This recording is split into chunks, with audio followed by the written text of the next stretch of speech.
In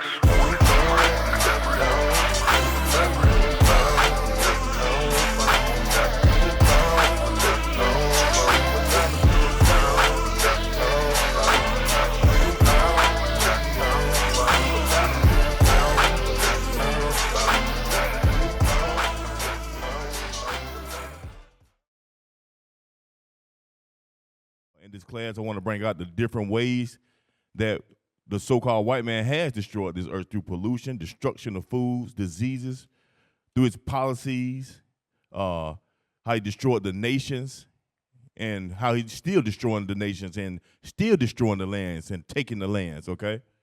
Let's start with Revelation 11 and 18. The book of Revelation, chapter 11, verse 18. And the nations were angry, and thy wrath is come, and the time of the dead, that they should be judged, and that thou shouldest give reward unto thy servants, the prophets, and to the saints, and them that fear thy name, small and great, and shouldest destroy them which destroy the earth. Let's start from the top. From the top. And the nations were angry. And the nations, the other nations were angry. Read on. And thy wrath is come. The Lord's wrath, because the Lord is stirring up these nations. The Lord's wrath has come. Read. And the time of the dead, that they should be judged. So the dead that they should be judged. Who are the dead that the Lord says should be judged? The dead that should be judged are those that are destroying the earth, that have the earth in their hand, that have rulership, okay? That got the people in captivity. Okay, read on.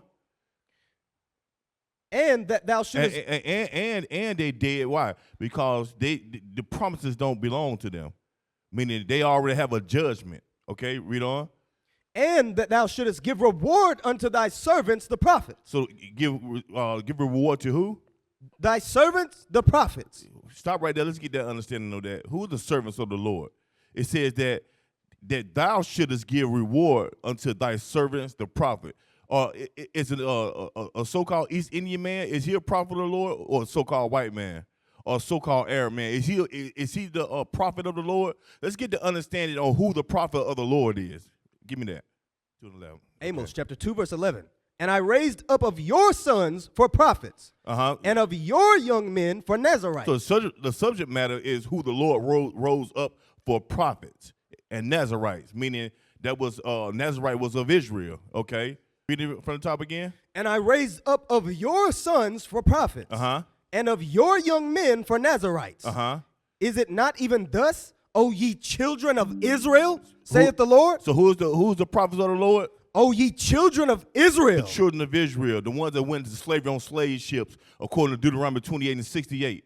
The ones that had the yoke of iron on their neck, according to Deuteronomy 28 and 48. Those are the prophets of the Lord. Let's go back to where we was at. Now we got to understand who the servants, who the prophet of the Lord is. Now let's read the scripture with some better understanding. Come on.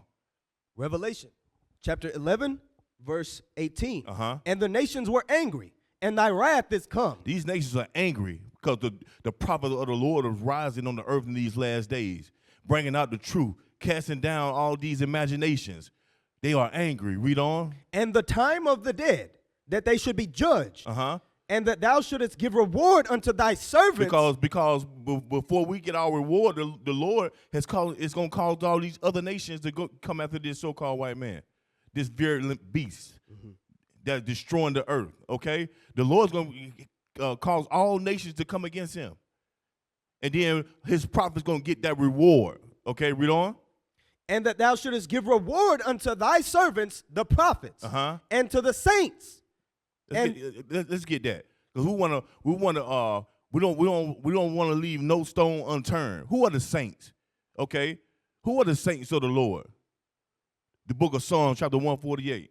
Come on, we don't want to leave no stone unturned. We want to bring all understanding to this Bible. Come on. Psalms chapter 148, verse 14.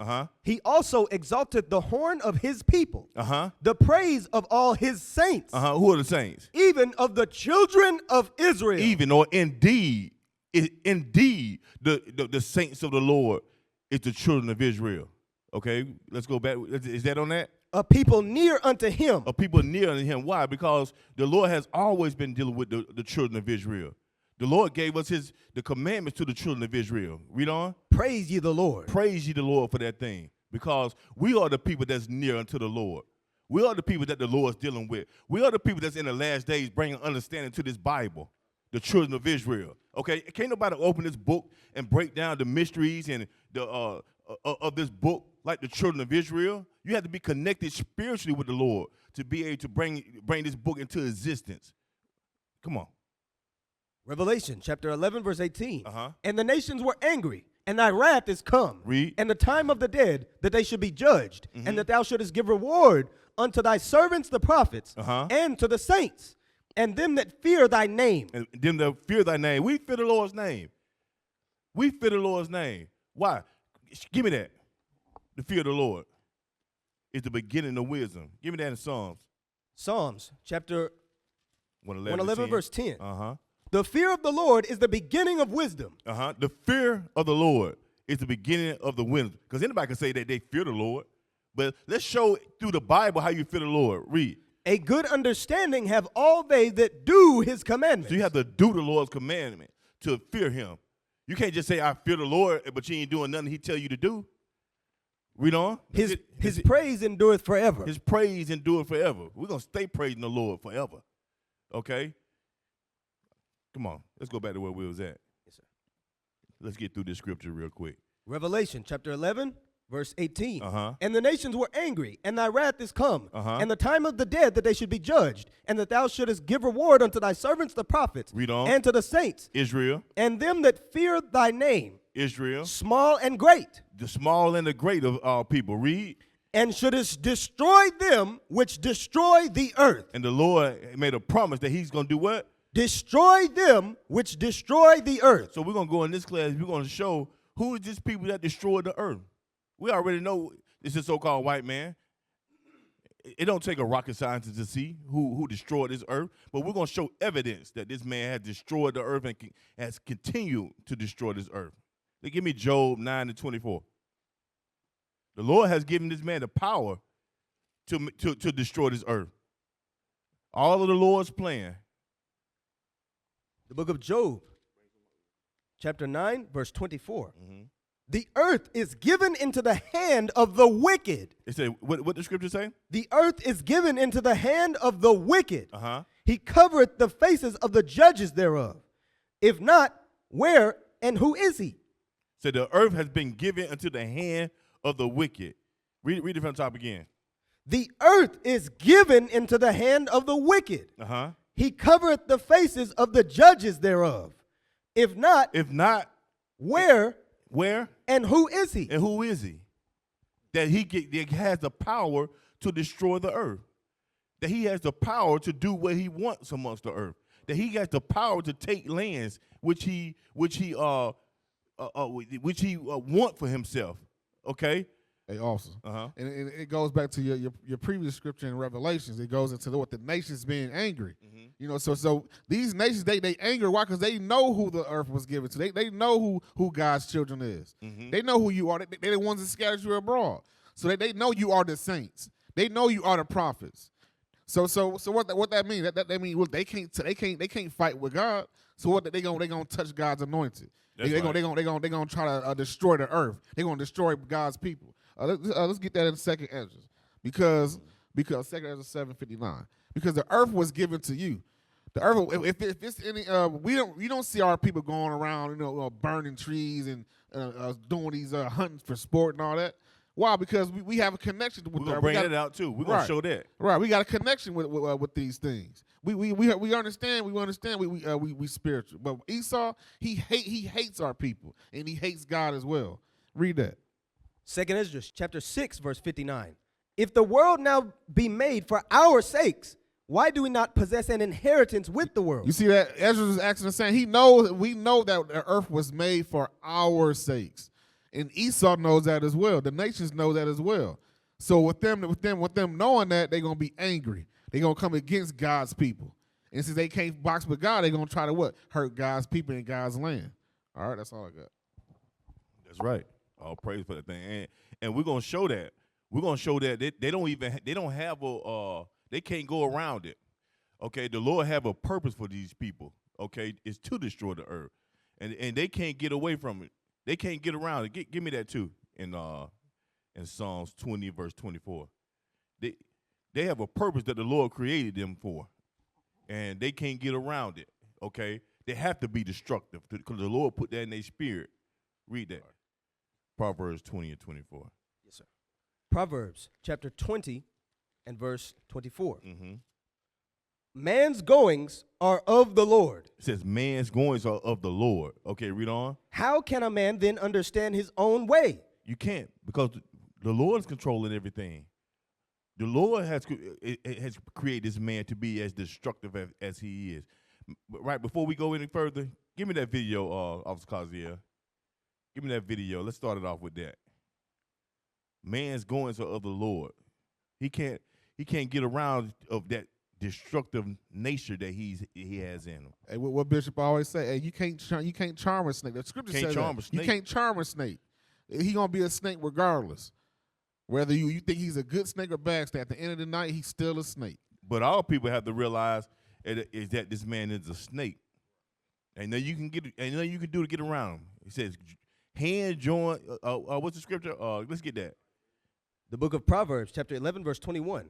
Though hand join in hand, the wicked shall not be unpunished. It said, even though you walk hand in hand, you march with them hand in hand. It said the what? The wicked shall not be unpunished. The Lord said the wicked is going to be punished because the Lord know these people. The Lord know the spirit on this so-called white man. He said he shall not go unpunished because the Lord has a punish in the last days for this man. All right, let's get that video. And it seems like everybody but all people understands this. You read the rest of that. But the seed of the righteous shall be delivered. But the seed of the righteous shall be delivered. Okay? Why? Because we the only ones that's trying to serve the Lord. Keep his commandments. All right. Play that video. Say something. You want me to say something? Fine. I'll say something. You people. You're not a race. You are a virus. You destroy the world. Everything beautiful you poison. You drag us from our homes. You rape our daughters, murder our sons. You crack our spines and do all you can to break our will. You stab us. Then you put the knife in our hand and tell us it's our fault. Tell us. He said, you stab us, then you put the knife in our hand. So I'm going to bring this up to date. You stab us, then you put the crack in our neighborhoods. Okay? You take away the wealth out the neighborhoods. And then you put the guns in the neighborhood. And then you say, you killing your own selves. Black on black crime. Okay? You the reason why you in a broken household. Right. It's your fault. Right. Even though we don't allow your father to be in the household if you want assistance from the government. Madness. Not to take away from the evil that our people do, but it is traps that's been set up for our people. It's traps that's set up for our people to destroy themselves. Okay? Go ahead. And as well as he said, you crack our spines. They did that the Mike Brown in the back of the ambulance, right? That's heavy. But they also, Rasheem Carter found decapitated as well with his teeth pulled out and as well with his spine yanked out of the body entirely. Entire anatomical structure, missing the whole spine. Why? What did he say? To break our will and so forth. Right. Like Bishop had brought out, the symbolism of it. And took the time to saw this man, top of this man's skull off. This is an animal. And that's what we got to realize. This is an animal. And not only, and after that atrocity, took the video, recorded it, and took the video and sent it amongst the whole town for what? It was like a couple of days, right? So no. It was how long? I think it was going for like a few weeks, like right, 3 or 4 weeks. Right. So this whole that tells you what? It's not just a one snake or one man. It's a nation of people that hate us. It's a nation of people that's the wicked, according to the Bible. That's just put on a postcard, right? Yeah, that's just from the Jim Crow days, and we going back to those days. So that's modern. That was a modern postcard. But today, okay, technology has advanced, so they can actually watch the live video. So they was enjoying the video of this brother being slaughtered at the local truck stops. Okay, and ain't no way you can tame this beast. Ain't no way. The only thing you can do is get your mind right and get your mind right with the Lord, because this man is on a rampage. You know what I'm saying? This man is evil. All right, let's go back to that video. And if you don't do it yourself, you stand by, close your eyes, and pretend there's nothing wrong. And then you pray to your God to silence our screams so that you can enjoy the happiness that we built for you with our blood. But it's not your fault. It's the only way you know how to be. And the only thing that will change anything is if another virus comes along and does to you what you do to us. And I hope that happens very soon. That's it on that. Wow. Yeah, you want to bring something out on that? Go ahead. He did. He said, pray to your God. But it isn't the Jesus Christ of the Bible that they pray to, Right. while they pretend to. In Revelation 13, verse 2, it actually mentions, and something that we're going to see as evident later when we touch a particular character from history. But in Revelation chapter 2, verse 13, it says, and the beast which I saw was like unto a leopard, and his feet were like as the feet of a bear, and his mouth as the mouth of a lion. And when you read up one, it's still going into the 7 heads and the 10 horns beast. Yes, That's sir. the so-called white man, the Edomite race, according to the scriptures, right? And the dragon gave him his power and his seat and great authority, right? The spiritual demon Satan deals with Esau, and he deals with him the way that the Most High deals with us. But he prayed it. I find that interesting. He said, you pray to your God.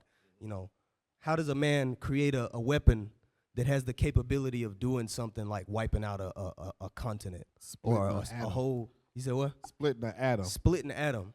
How did you see that, for one? And two, how did you know what it was going to do to test it when it came apart? Right. How did you get that understanding? Like, let's give it a little bit of that. Let's go to Luke 4. Let's go to Luke 4. Let's show how Satan can give power to rule this earth if you do his bidding. All right, let's start with 1.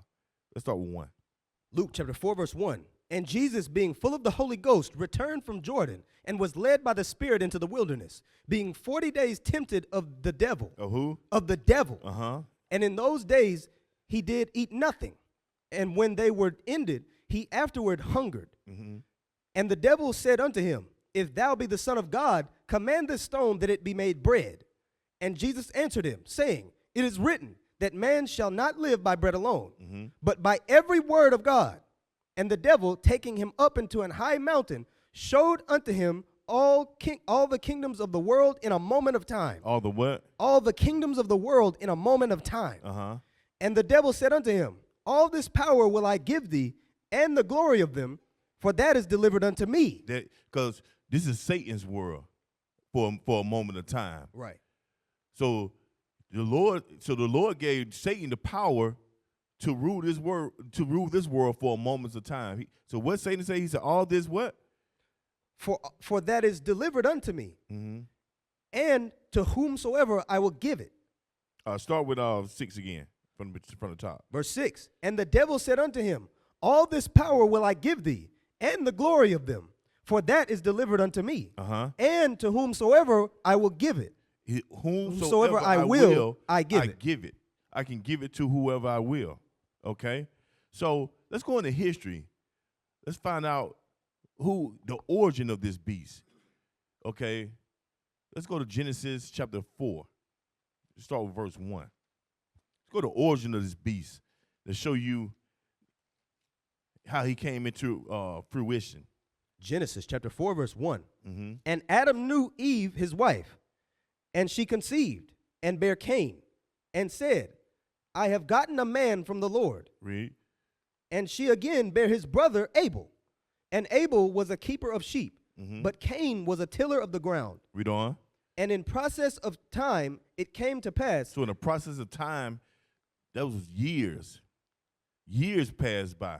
Read on. That Cain brought of the fruit of the ground an offering unto the Lord. So he decided, Cain decided that he wanted to bring not a sacrifice of animals, but he wanted to bring fruit from the ground as a sacrifice to the Lord. Read. And Abel, he also brought of the firstling of his flock. So in Cain's spirit, he didn't want to bring the firstlings of his flock. He wanted to bring, he wanted to keep that for himself. But Abel, meaning the righteous one, he brought it like the Lord would have wanted, the sacrifice. Read on. And of the fat thereof. Mm-hmm. And the Lord had respect unto Abel and to his offering. Read. But unto Cain and to his offering he had not respect. Uh-huh. And Cain was very wroth, and his countenance fell. And so he makes the mistake of not to make the mistake, but he goes against the Lord, and he finds himself angry with the Lord for going against the Lord. He opposes the Lord. The Lord said, bring me the firstling of your flock. It was an order, and notice that there was a process of time.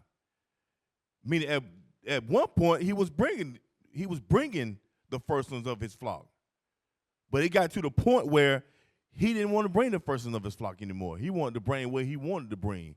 And due to that, when the Lord checked him on it, he was angry with the Lord for checking him on doing wrong.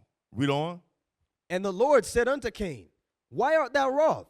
And why is thy countenance fallen? So the Lord's like, what do you have a reason for getting mad for? Why's your countenance fallen? Why are you angry? You knew the deal.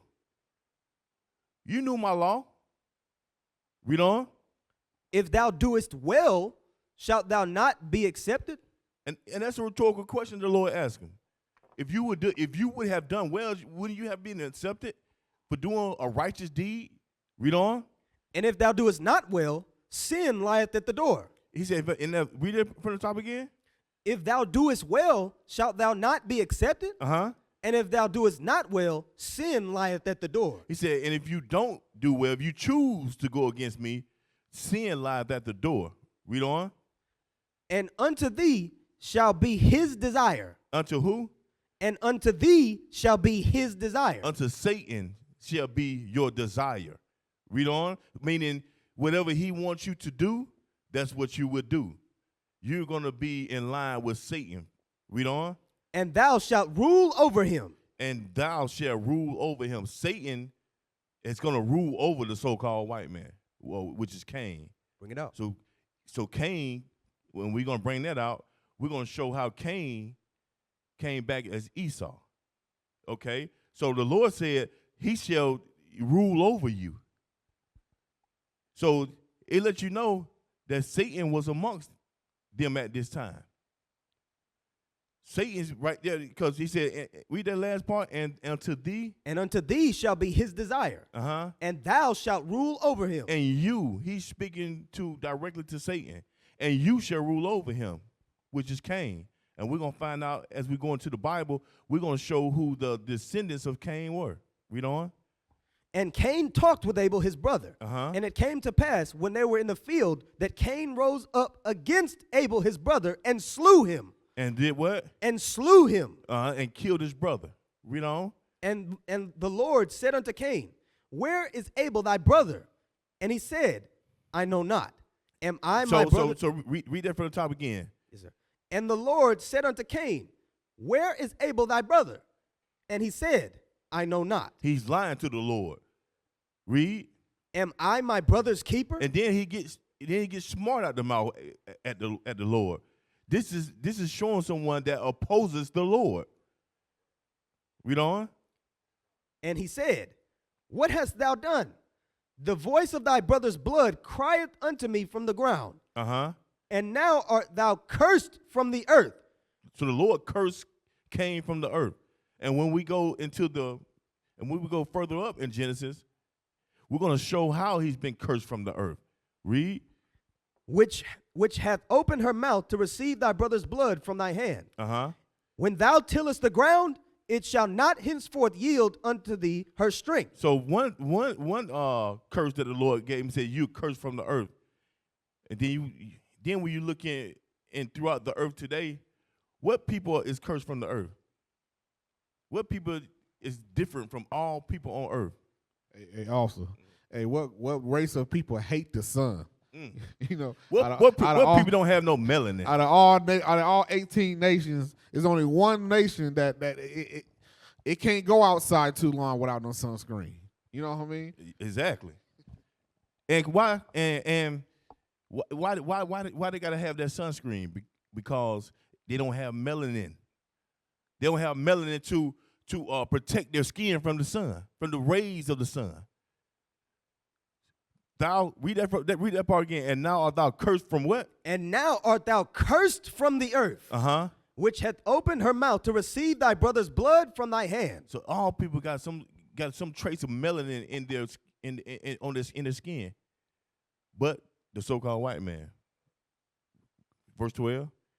When thou tillest the ground, it shall not henceforth yield unto thee her strength. So when you till the ground, when you till the ground and you plant in the earth, read. It shall not henceforth yield unto thee her strength. It won't yield her strength. It won't work for you. It won't yield her strength unto you. Okay? Read on. A fugitive and a vagabond shalt thou be in the earth. And you'll be a fugitive and a vagabond because judgment has to come from the Lord to you. So you will always be a fugitive because you have crimes that you committed throughout the earth. And you will be a fugitive and a vagabond, meaning you will go from land to land. What people is going from land to land?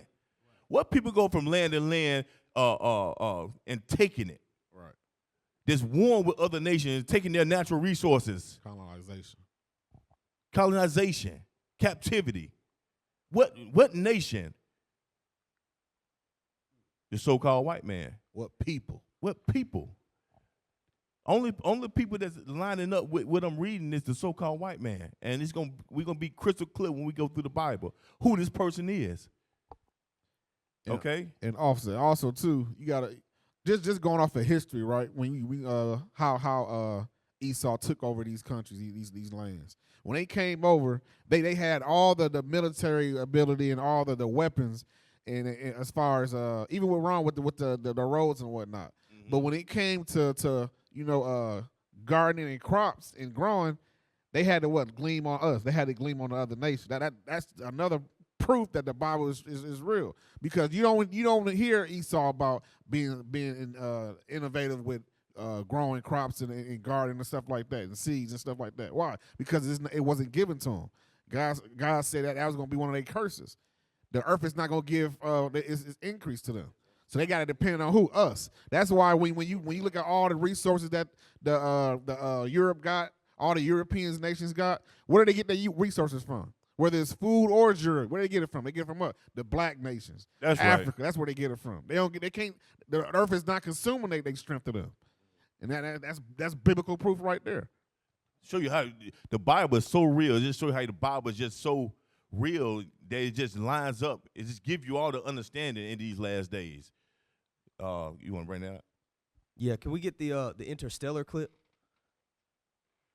Christopher Nolan, crazy director. He's coming out with another movie about somebody who we're probably going to talk about a little bit later on. Yeah, we're going to get into him too. But in the movie Interstellar, the beginning of it deals with a particular blight, they call it, on the earth that Esau has known about and had been dealing with, but this movie takes place somewhat into the future where it's gotten worse and worse and worse and worse. Now, they think that their rule shall extend for all eternity, but soon there will come a time when the wicked is not the ones that control the earth anymore. So in this movie, it's more so what would happen if that didn't happen.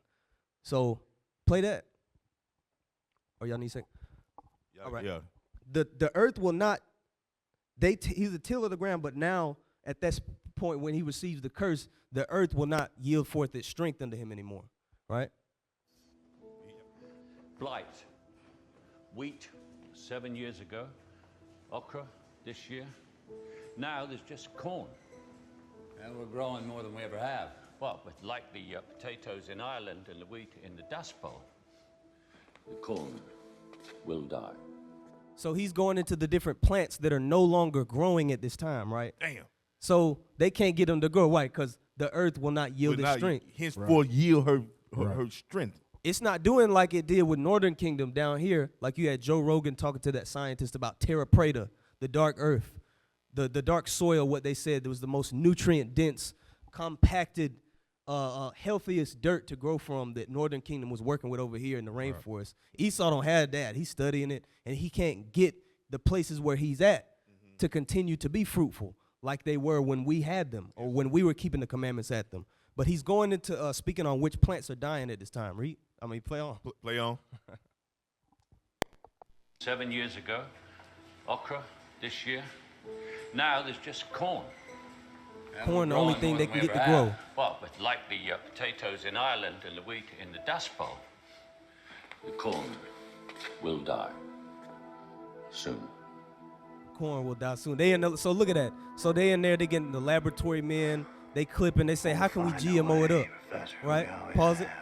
So he's saying, oh, how much time do we have? You know, this is going into famine, but this go to show you this on his mind. He said, well, look, we had to use science and witchcraft and magicians and all type of inventions, crafty inventions, which are unnatural in order to continue to produce the way that the Israelite people who are not cursed from the earth, who don't have the earth cursed to not yield its strength to them, which is another reason why they had us in pig. And in other words, they trying to go against the Lord. Yes, sir. Right. They're trying to go around the Lord. The Lord put the curse on them from the beginning. Right.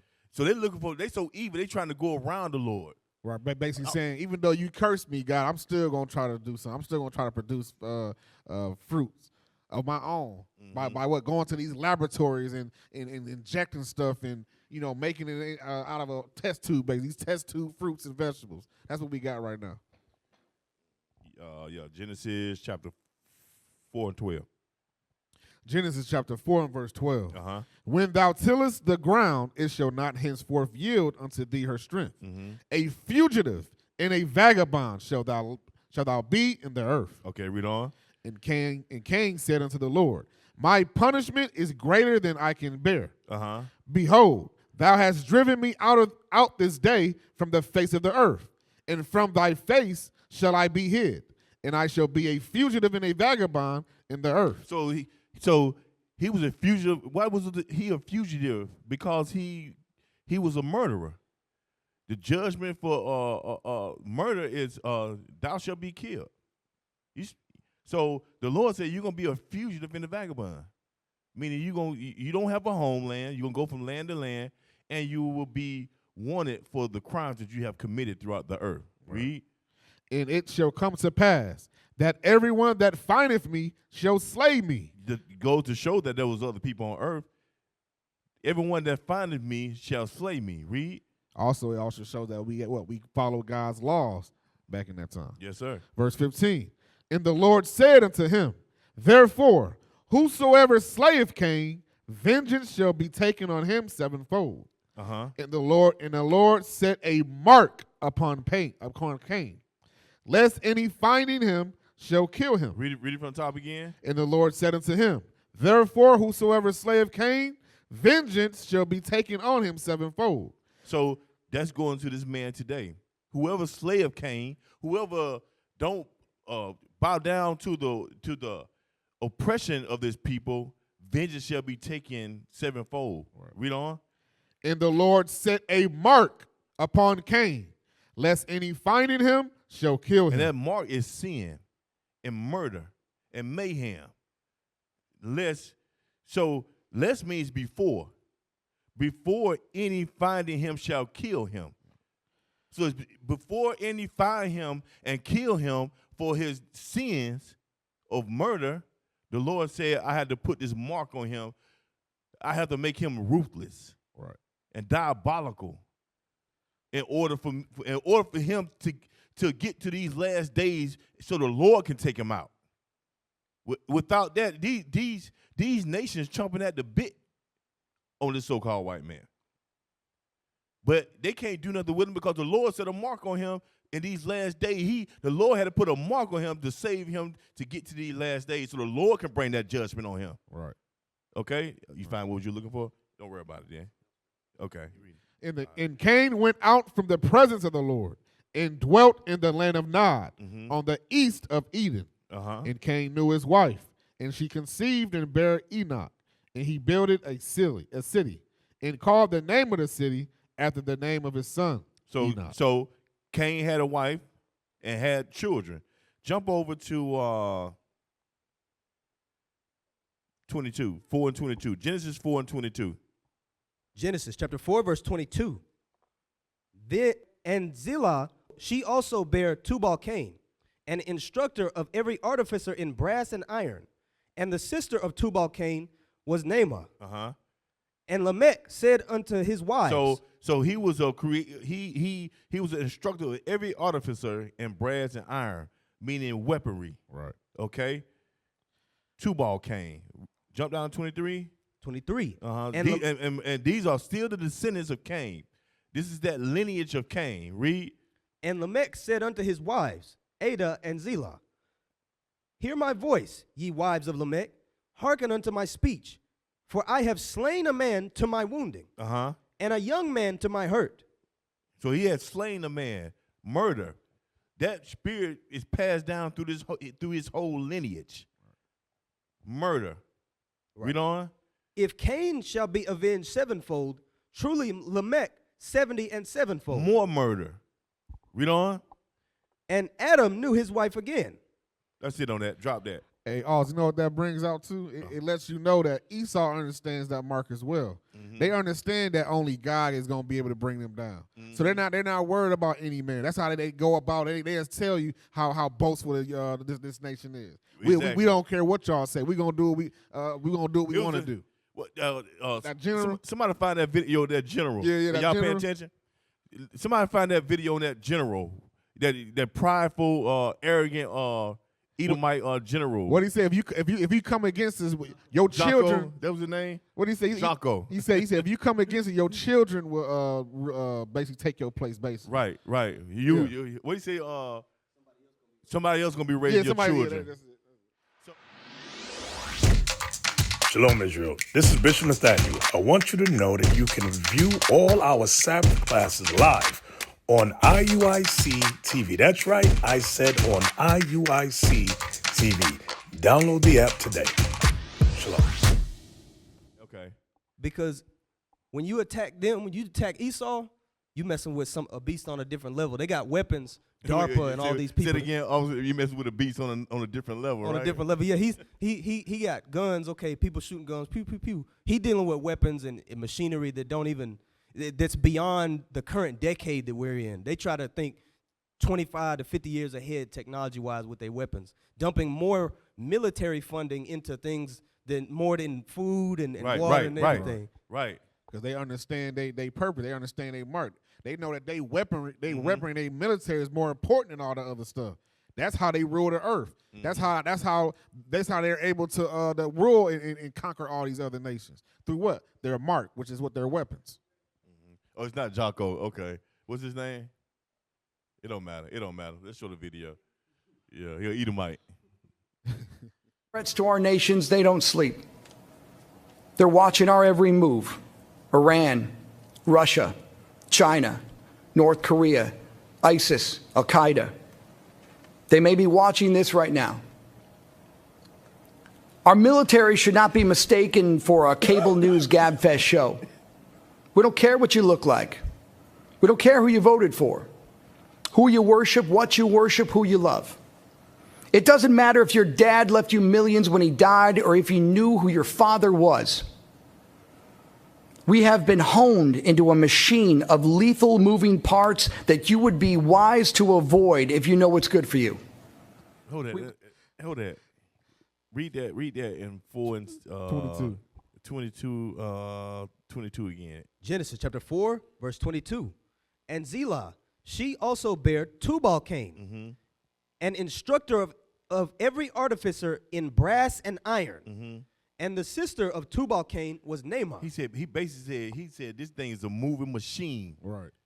Meaning they didn't advance from this point right here. It didn't got way advanced. Right. It didn't went to another level. Satan had given them all type of understanding on weaponry. Right. All right, let's finish that. We will not be intimidated. We will not back down. We've seen war. We don't want war. But if you want war with the United States of America, there's one thing I could promise you, so help me God. Someone else will raise your sons and daughters.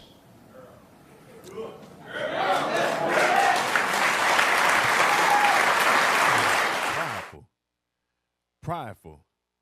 Because why are they so prideful? Because they know that they've been blessed with weaponry. They know the spirit the Lord has put on them. They know who their father is. It says, so help me, Satan. That's what he said. That's the God he's talking about. So help me, Satan. All right. Anybody got anything before we go to the next? Okay, let's go to Genesis. Let's get Genesis 25 and 21. Genesis chapter 25, verse 21. And Isaac entreated the Lord for his wife. So we want to move up in time, okay? At this point in time, Cain has died, okay? And now we're about to read about Esau, okay? Read that.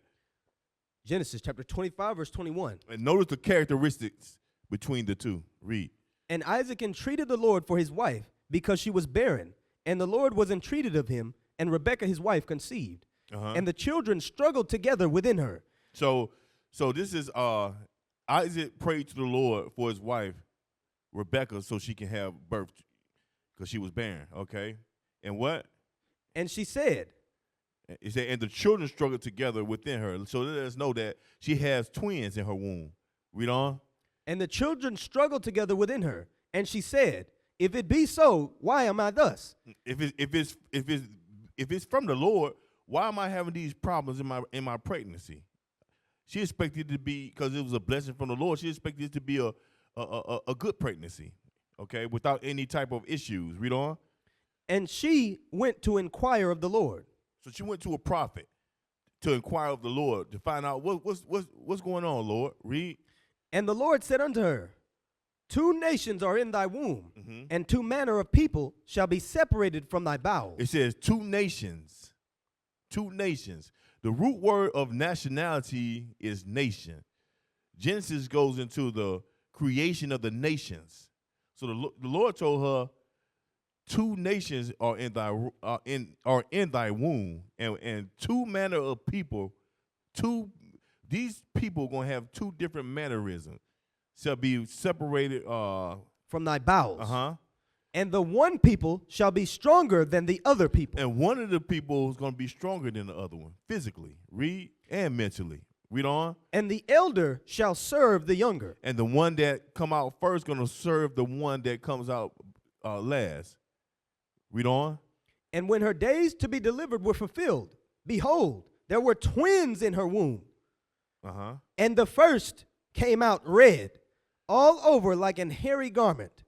And they called his name Esau. They called his name Esau. He came out red and hairy, and they called his name Esau. Do we have any, give me a picture of somebody that's red on this earth. And hairy. Somebody red and hairy on this earth. Give me a picture of this person. Because don't too many people fit that, but one particular people. You know, you can't say this is in all people's nation because it's only one red man on this earth. Only one red man. And down south they got a term they have for them called rednecks. Right. That's not out of osmosis that somebody's being called redneck, you know, if they weren't red. but they like to refer to themselves as white, so-called white. Okay, we got one?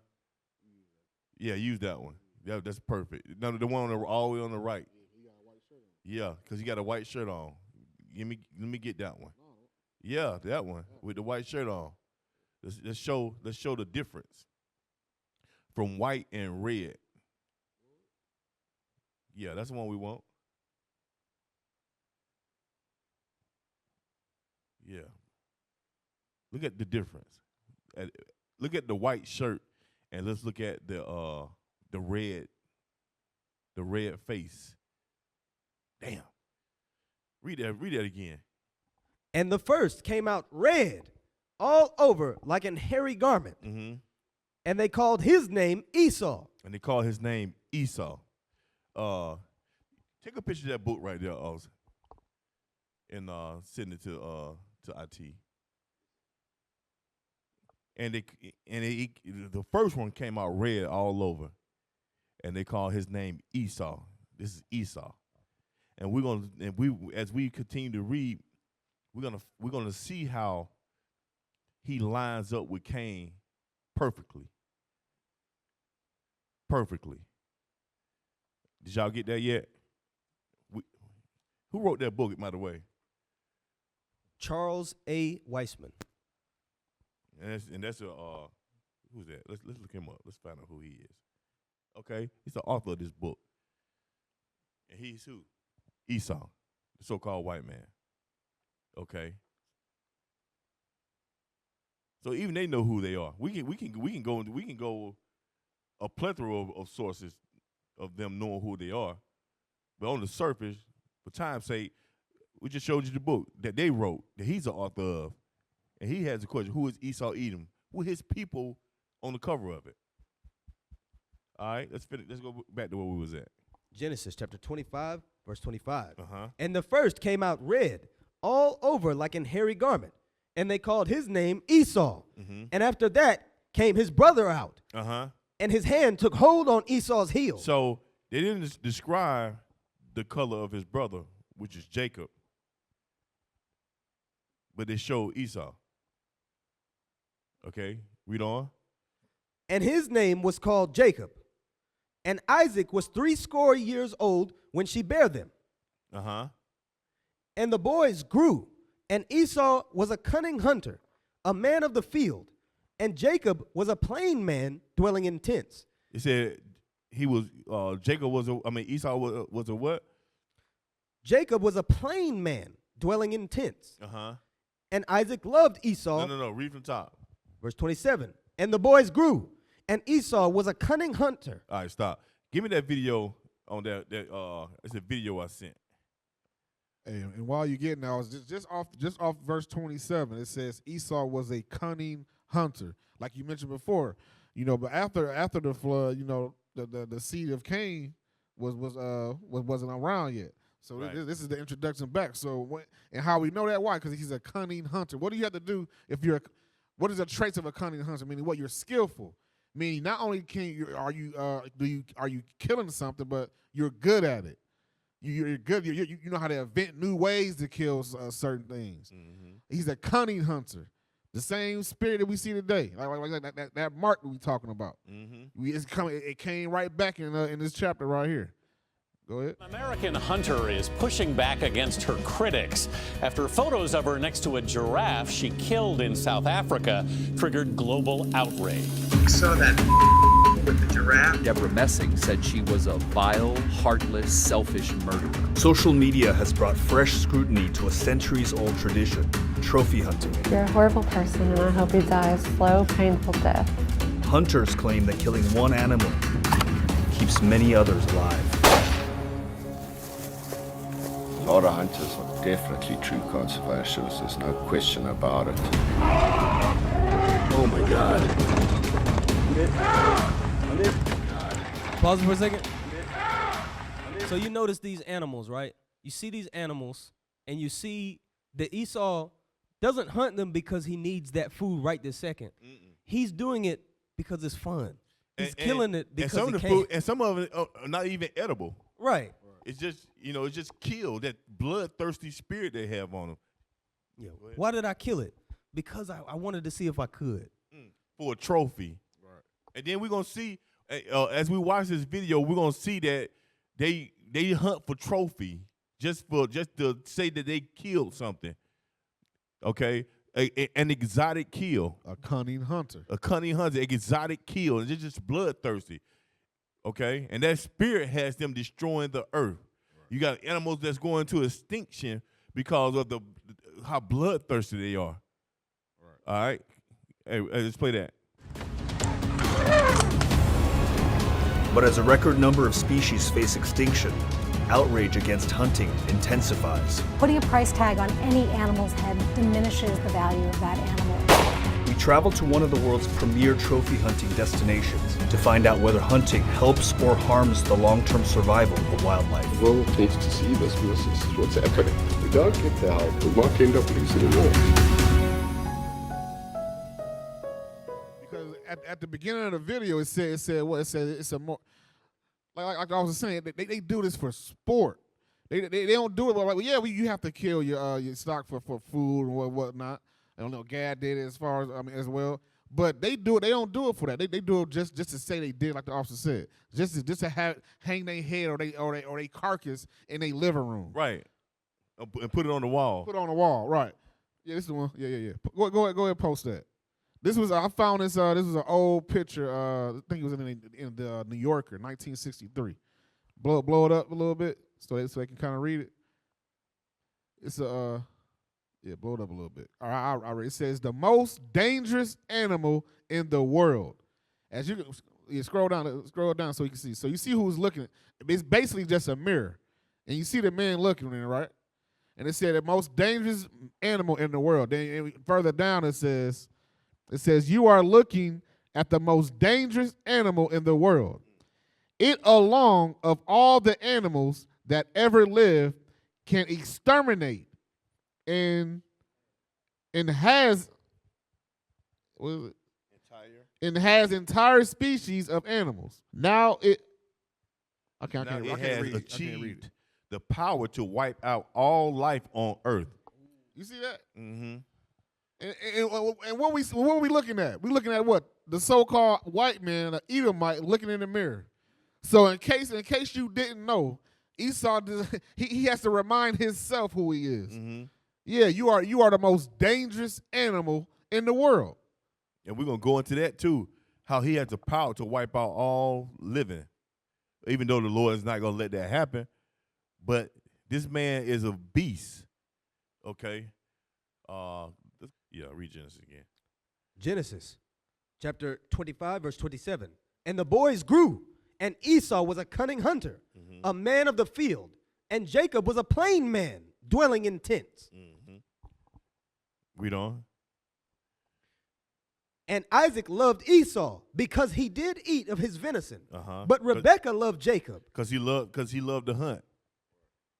He loved to hunt. Hey, Isaac was good. He was loving that lamb. He was bringing that lamb, brisket. Isaac was eating good. But like the scripture said, Rebekah, she knew what the Most High, what the Lord told her at the beginning, that what Jacob was chosen.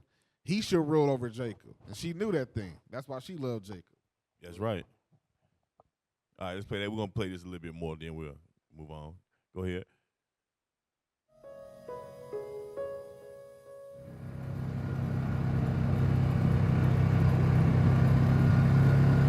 I was raised around hunting. My family has hunted. I remember when I was little, we would go into the little small. That spirit is still on, not just on the men, but on the women of this nation of Esau.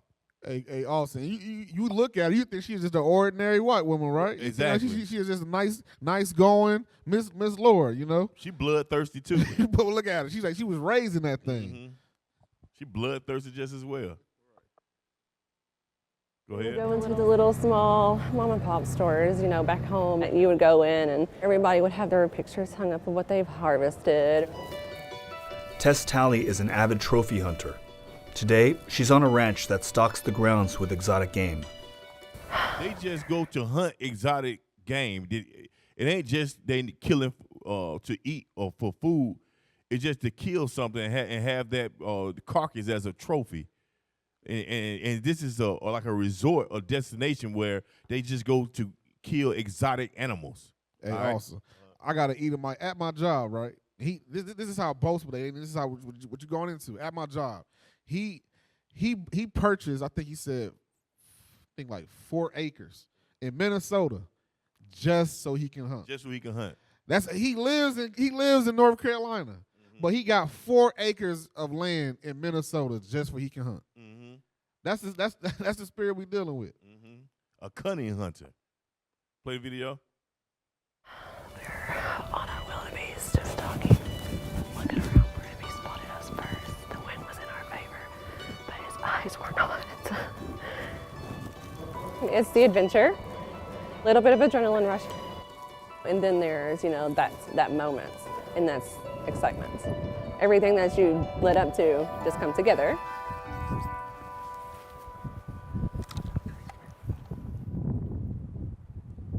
Like, for instance, you seen at the beginning that they had the video where you had the elephants. You ain't trying to eat no elephant, Play on. Is that that light spot? He's that big black spot right in the sound of the trees right there. See him? Oh, you have another one in there.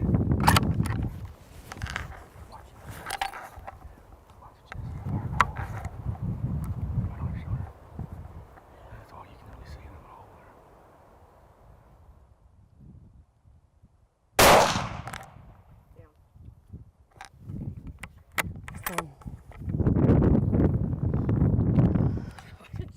Heard that bullet hit good. They don't go down easy all the time. Tess isn't just any trophy hunter. Not just any trophy hunter. you want to go ahead. Trophy hunter, not food hunter. Not I need to get my food stocks right. I'm gonna freeze away a lot of this. Trophy I'm gonna hunter. butcher it. I'm gonna deep freeze some. Right. But no, you want a trophy. You want to just be able to look. I killed that. Damn. Y'all hear that? They just want to be able to look up and say, I killed that. And as we watch the video, you're going to see that. They just want to say that they killed something because she's going to show. We keep playing. This is where we take the pictures. Okay, you ready? Not long ago, a picture just like this made Tess infamous. Perfect. And turned her life upside down. An American hunter is pushing back against her critics. In 2017, she killed a giraffe. And in the summer of 2018, the picture she posted went viral. This is a part of the black giraffe that I shot. Black due to So that's a part of age. that's the trophy. She just want to say she killed a giraffe. You just kill it just to say you killed it.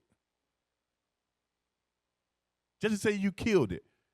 Play on. Old age. Something that I could take around with me and have him with me on all my hunts. I got the gun case made.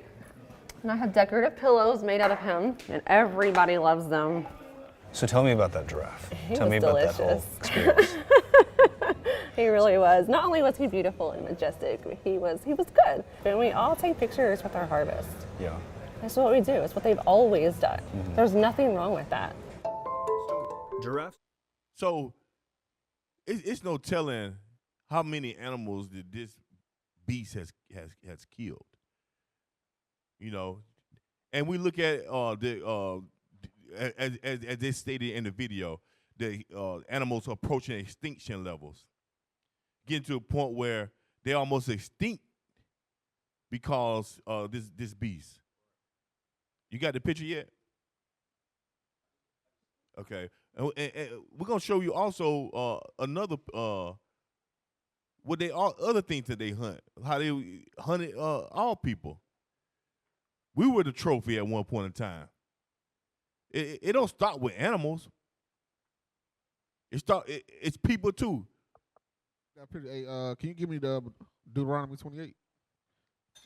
Because just before we go into what you're going into, like I said, this happened all the way throughout all the time. They always killed animals, and a lot of the time they use it as a military tactic as well to starve the people out. That's what they did to Gad. We're gonna read about that. Deuteronomy 28, verse 31. Deuteronomy chapter 28, verse 31. Thine ox shall be slain before thine eyes. Shall be what? Slain, killed, murdered. Read. and thou shalt not eat thereof. And that's how they use it as a military tactic. Why? Because they knew that animal, Gad used that for multiple things. Right. For foods, for comfort, for shelter, all type of things. And they knew that thing. You know, read on. Thine ass shall be violently taken away violently taken away from before thy face. These things was taken away from us, from violently, not by choice, not because we just gave it to them. They use those things to what? To put even more oppression on us, to oppress us, to enslave us, to kill us off. This is the vermin that we're talking about. The vermin, the virulent beast. The virulent beast. This is what it's been in the Bible, and we talk. He's still here today doing the same things. What we're gonna get into as well. Mm-hmm. How he controlling the foods and giving us this trash right now. It don't matter what we will. But read it again. Thine ass shall be violently taken away from before thy face, and shall not be restored to thee. Thy sheep shall be given unto thine enemies, and thou shalt have none to rescue them. Thou shalt have none to rescue them. These things happen all the way from back then with Gad and other tribes all the way up to today. And they still do. They call themselves trophy hunters. Mm-hmm. Okay. Let's show that picture too. We were the trophies. You know, as you can see there. Zoom in on that thing. We were the trophies at one point in time. Just like Rasheem Carter. That was a trophy. That was a trophy hunt. Emmett Till. Bring up the date. He was Emmett Till. He was a trophy hunt. And they passed it throughout the whole town. Right. Throughout Just the like town. Just like this right here. They had to use pictures today. They had to use the pictures. Not in 2023. They showed video. And they enjoyed that thing. Go ahead. Some redneck purchased the gun that killed Trayvon Martin because George Zimmerman put it up for auction. It went for over $100,000, if I'm not mistaken. Or was it up there past it? Yeah. It was. Yeah. Show that one. Now the Edomite woman. Now go back to the Edomite woman, unless y'all closed it. But she said something in regards to how they. Now we'll pull it up. We want to get all that. You see the postcard part of it there. We're gonna talk about it. Up there, you have the actual photograph. It literally say postcard on it. Mm-hmm. So you'll be able to purchase this in your local Walgreens or something. CVS. Oh, so that was the back of it. That was the back of it. Lord have mercy. That was the back of it. You know, so that was showing. You know, that we were the trophy. We were the trophy hunt. Right. So how you gonna tame this man? Oh, well, now we in 2023. His spirit changed. Nah, his spirit ain't never changing. This was recently. Yeah. It just happened recently. Right. So this goes to show you that his spirit's never changing. Okay, let's get Genesis 27 and 37 now. Genesis 27. 36. I'm sorry. Yes, sir. Genesis chapter 27. Verse 36. So we're still dealing with Esau and Jacob. Read. And he said, is not he rightly named Jacob? Mm-hmm. For he hath supplanted me these 2 times. So he basically, he sold his birthright, but he in his feelings, because he sold it, he feel like Jacob supplanted him or got over on him. Read on. He took away my birthright, and behold now, he hath taken away my blessing. Mm-hmm. And he said, hast thou not reserved a blessing for me? Are you going to still bless me, Father? Read. And Isaac answered and said unto Esau, behold, I have made him thy Lord, and all his brethren have I given to him for servants. And with corn and wine have I sustained him. And what shall I do now unto thee, my son? He said, I made him your Lord, meaning what? The children of Israel is going to be the lords of all nations. He said, I made him your Lord. It's already been promised to them. He said, read on. And Esau said unto his father, hast thou but one blessing, my father? Bless me, even me also, O my father. Uh-huh. And Esau lifted up his voice and wept. Read on. And Isaac his father answered and said unto him, behold, thy dwelling shall be the fatness of the earth, and of the dew of heaven from above. He said, thy dwelling shall be the fatness of the earth. So you have to look into the last days, meaning the best parts, the most comfortable parts, Right. the fatness of the earth, the best plush lands, The place that everybody want to be. places everybody covet. Everybody want to visit. Everybody want to visit. And if he don't have them, he goes and takes them. Right. Okay? So what's the best lands you think about? You think about Australia, the Caribbean, South America. Paris, France. They are taking South Africa. Right. You know, it wasn't the Edomite nowhere in sight in South Africa. Right. But now they inhabit that land like it's always been theirs. Right. Because why? Because the blessing was that they shall be the dwelling places shall be the fatness of the earth. Read on. And by thy sword shalt thou live. And by what? By thy sword shalt thou live. And by thy sword shalt thou live, meaning by war, weaponry. Just like we read in Genesis 4:22. Let's read that again. And by thy sword shalt thou live. Okay, now go to Genesis 4:22. Yes, sir. Let's go back to the history. Let's line it back up. Let's show who this man is. Genesis chapter 4, verse 22. Who he descended from. Read.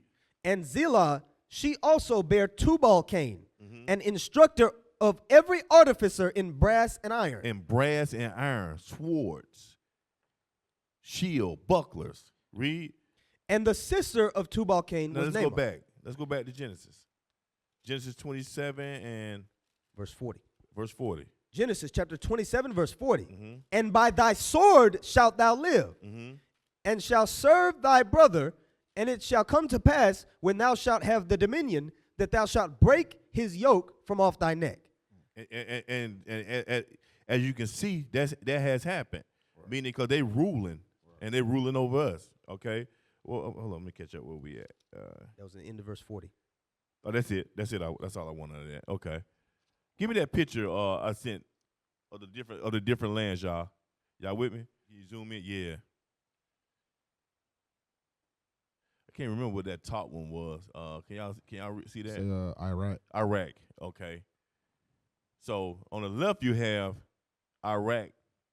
Before on the left you have those countries before America came with their democracy, and on the right you have so you had the before and after. Okay. Can you zoom in any more? Okay, there you go. Look at the carnage and destruction that they left behind. Libya, Iran, Iraq, Libya, Yemen. And don't care. Syria. And the thing about it, they don't care. They don't give a damn of how they live it. They ain't rebuilding nothing. And the thing is, you think these countries forgot about that? No, but they understand who they dealing with. They know Esau got that mark. And Eastern, that's why Esau can boastfully say, look, if you come at me, somebody else would raise your children. They can boastfully say, because they understand that they power they got. Right. Okay, let's go. So I was trying to make a point of, in order for the Lord to judge someone for destroying his creation, he must have entrusted someone to rule his creation, which is the earth. All nations at one point in time had rulership of the earth. But why, when we get to this so-called white man, we got GMO foods, nuclear missiles that have been created where he can destroy famine, diseases. Right. Let's go to Daniel 4:17. The book of Daniel, chapter 4, verse 17. Daniel, chapter 4, verse 17. This matter is by the decree of the watchers. By the angels. Read on. And the demand by the word of the holy ones, to the intent that the living may know that the Most High ruleth in the kingdom of men, and giveth it to whomsoever he will. So the Lord can give the earth, the rulership of the earth, to whoever he desires to fulfill his will. Read on. And setteth up over it the basest of men. Lord, the Lord set up over the earth who? The basest of men. The basest of men. Base men. Okay. Go to Habakkuk chapter 2, verse 2. Bases of men. Those that come out the caves of South Georgia, Russia. Habakkuk chapter 2, verse 2. The Caucasian. Okay, go ahead. And the Lord answered me and said, write the vision and make it plain upon tables. Let's get that. Let's show what the tables are according to Isaiah 30 and 8. Because the Lord gave us this understanding. He gave us these records. He said, write it in the table. Write them in a table. Isaiah chapter 30, verse 8.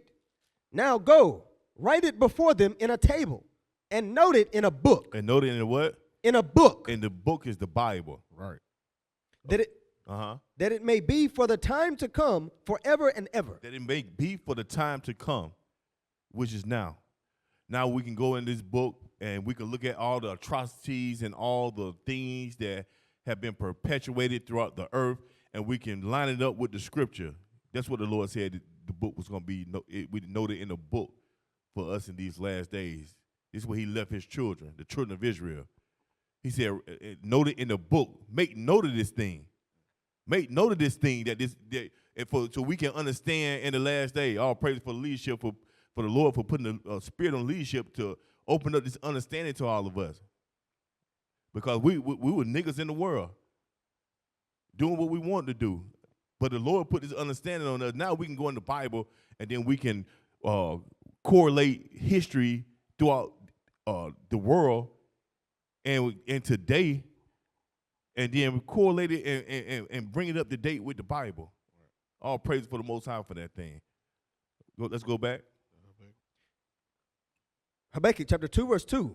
And the Lord answered me and said, write the vision and make it plain upon tables, that he may run that readeth it. That he may what? Run that readeth it. Uh-huh. For the vision is yet for an appointed time, but at the end it shall speak. So it's speaking to us now. We're able to identify who the enemy are. We identify that man of sin. Read on.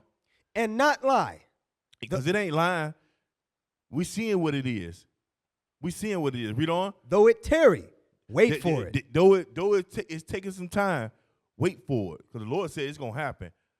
The Lord said, my accounts, give me that in Isaiah 46 and 10. The Lord said, wait for it, because it's going to happen. Everything the Lord says is going to happen, it's going to happen. Isaiah chapter 46, verse 10. Declaring the end from the beginning. The Lord declared the end from the beginning. This is the Lord's show. We're just a part of it. We're just playing our parts. We're playing our roles. This is the Lord's show. Read on. And from ancient times. From the ancient time. The things that are not yet done. The things that are not yet done. So things still got to be done. Some things that the Lord declared from the beginning hasn't been done yet, like nuclear destruction. Like Christ coming back and destroying our enemies. Bring this world under subjection. Read on. Saying, my counsel shall stand. So the Lord said his counsel is going to stand. Everything he said was going to happen is going to stand. Read. And I will do all my pleasure. And the Lord said he's going to do all his pleasure. Everything the Lord say, what's the Lord's pleasure? Everything that he said is going to happen, all the prophecies. He said, my pleasure. I'm going to do all my pleasure. That's right. You want to bring some out? Yeah, like you was trying to hold it. Okay. Let's go back. Habakkuk chapter 2, verse 3. For the vision is yet for an appointed time, but at the end it shall speak and not lie. Read. Though it tarry, wait for it, because it will surely come. It shall surely come. Just because the Lord said he's going to do all his pleasure. So it's surely going to come. Read. It will not tarry. Behold, his soul which is lifted up is not upright in him. That's what I wanted to get to. His soul is not right. The Lord ain't create him like he created all nations. The Lord said his soul is not upright in him. You got something? Yes, sir. You about to say something? No, I'm just like you said, you going into it. They said his soul is not upright in him. And that's what we've been bringing out to you since the beginning. We started in Genesis. That the soul we see today, it started all the way in Genesis chapter 4. It's that same spirit, that same mentality, that same traits, and it came back in through the nation of Edom. They still here. They soul is not upright in them. We can't depend on them to rule this world righteously. The hand was the word was given to the hand of the wicked. They are the wicked, and we got to understand it. That's what the Bible is telling us right now. We giving you that understanding now in the last days. Go ahead, Alok. You want to bring something out of that? Yes, sir. But the just shall live by his faith. You want to speak on that? But verse 5 though, because they said, well, how do you know that's the so-called white man? How do you know that's Esau according to the Bible? Look at what verse 5 say. Yea, also because he transgresseth by wine. It mentions wine in Revelations with the 7 heads. Yeah, I got that too. Though you can go ahead and go into it. Yes, sir. He's a proud man. That pride he's a proud man, lifted up with pride. You know, Malachi, Obadiah. I'll read it for you. Okay, yes, sir. Yea, also because he transgresseth by wine. Philosophy, lies, right? He is a proud man. Prideful. It calls him prideful in Obadiah, right? Neither keepeth at home. The great whore that sitteth upon many waters with more military bases than countries. Read. Who enlargeth his desire as hell. Who enlarges, that's almost worded the same way as the hell precept in Isaiah. Hell hath enlarged herself, right? Read. Which is captivity, read. And is as death. And it goes actually into that Isaiah when you're reading down, talking about how the other nations shall narrowly look upon him. You were the one that shook kingdoms. You were the one that destroyed us. You were the one that was up in our land with military bases and so forth. Right. And is as what? As death. Death. And hell followed with him. The pale horse, right? Read. It cannot be satisfied. We showed a picture of what that death looked like. Iraq, Yemen, Libya, them different pictures, right? Read. But gathereth unto him. And cannot be. And is as death. And cannot be satisfied. Would not the grape gatherer leave some grapes? Read. But gathereth unto him all nations. The miry clay. Does what? And heapeth upon him all people. Right. Goodness gracious. Okay, let's go back to that. I got my point now. Go to Habakkuk. We see it in Habakkuk 2 and 5. But hey, I got this video I want to bring out, y'all. The buffalo. Yeah. And read 2 and 5 one more time. Habakkuk chapter 2 verse 5. Yea, also because he transgresseth by wine. Mm-hmm. He is a proud man. Neither keepeth at home. He's transgressive by wine. Let's get that, Micah. All right. Like 3:11 or 2:11? 2:11. He transgressive by wine. What is that wine going into? Micah 2 verse 11. Micah chapter 2 verse 11. If a man walking in the spirit and falsehood do lie, saying, I will prophesy unto thee of wine and of strong drink. So if a man walking in the falsehood, read that from the top again. If a man walking in the spirit and falsehood, a spirit of falsehood, lie, deceit, wine, okay, lies, deceit, falsehood. Read. Saying, I will prophesy unto thee of wine and of strong drink. A strong drink, because you're spiritually drunk, okay? So that goes to the philosophies in the lies. Go back to where we was at. Habakkuk chapter 2 verse 5. Yea, also because he transgresseth by wine, he is a proud man. Neither keepeth at home. Read. Who enlargeth his desire as hell. Who enlargeth his desire as hell. I think it was verse 4 I wanted. Read. Jump up to verse 4. Verse 4. Behold, his soul which is lifted up is not upright in him. His soul, which is lifted up, which is prideful, is not upright in him. Let's play the video. He ain't right. His soul ain't up. He ain't right. Yo, read it. Go ahead.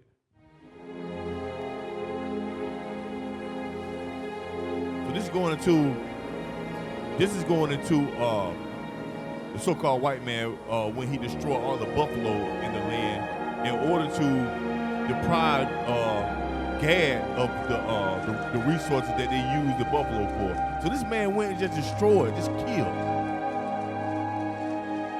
And that don't even give it do it no justice. That don't even do it no justice. Also, you can see they put this Edomite. You can see they even skinned. You can keep playing. Keep playing. You can see they skinned them. So that goes back to what I said before. They know God used their skin. They use they whole entire body for what? For resources. So they said no. Not only are we going to kill them, so they can't be edible, but we're going to take what you use for shelter as well. Right. No more. You can't make it where they can't make teepees. Right. Or clothing to stay warm. And you got this Edomite. Then you got the damn devil right in the midst of them. Like he mean well. Without value and without soul, with no regard for Sioux rights. So it's just massacre. The wagon tracks and there goes they wagon as it rolled off. Because I knew it could only be white hunters. Okay, go to Voices that had been the next joyous video. all morning were now That's as it on that. silent as the dead. Let's go to the next one. We did not ask you, white men, to come here. We do not want your civilization. We would live as our fathers did, and their fathers before them. In 1492, Columbus wrote in his log, "They would make fine servants.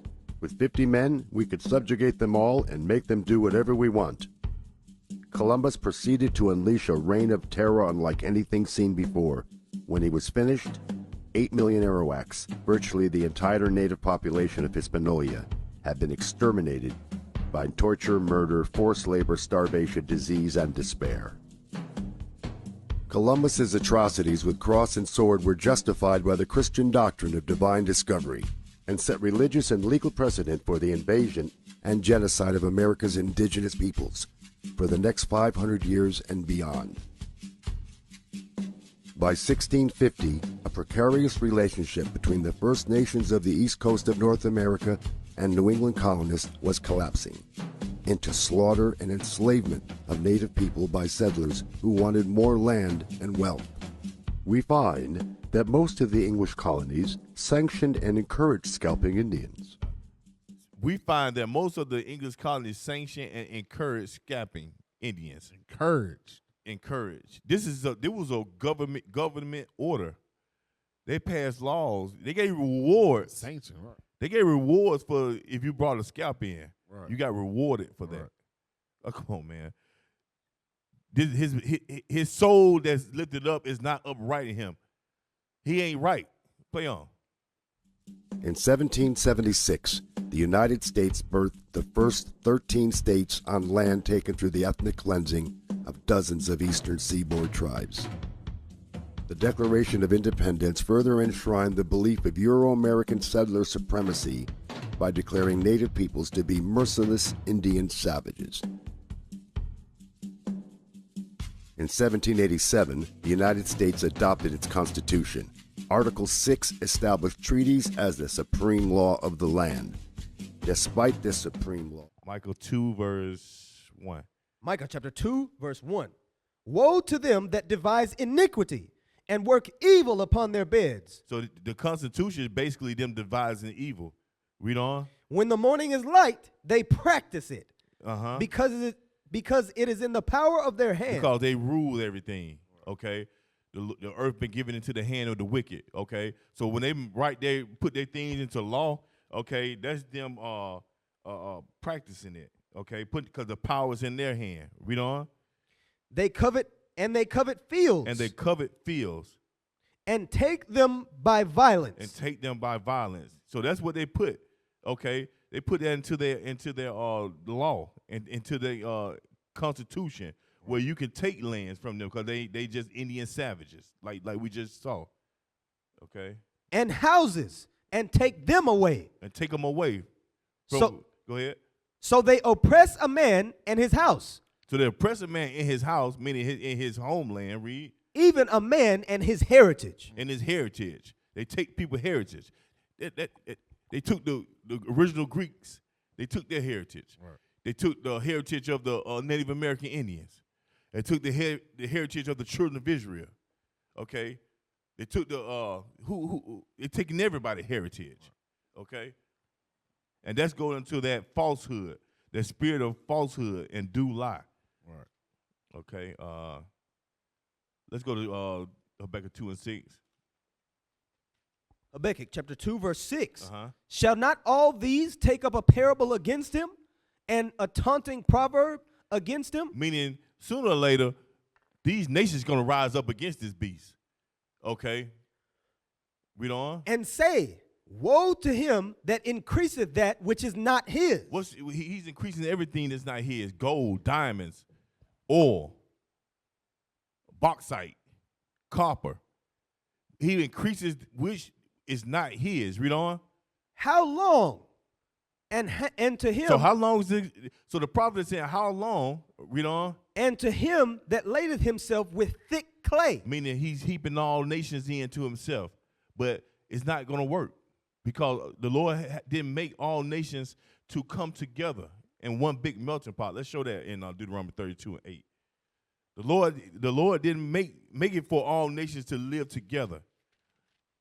Deuteronomy chapter 32, verse 8.